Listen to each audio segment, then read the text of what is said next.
تحياتي. النهارده هنعمل كيك الحليب التركي التريليتشيا.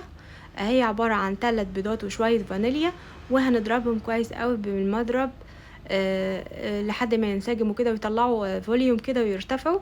بعد كده هنضيف نص كوباية من السكر الباودر، وهنضربهم برضو تاني كويس قوي.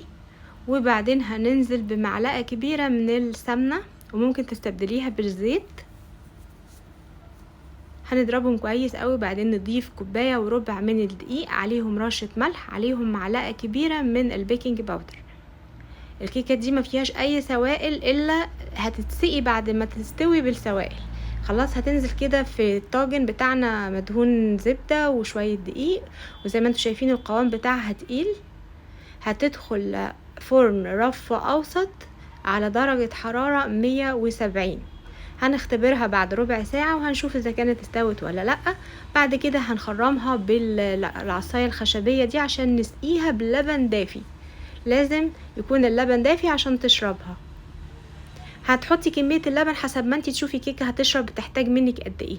وبعد كده هنجيب كريم شانتيه انا باودر ضرباه جاهز يعني.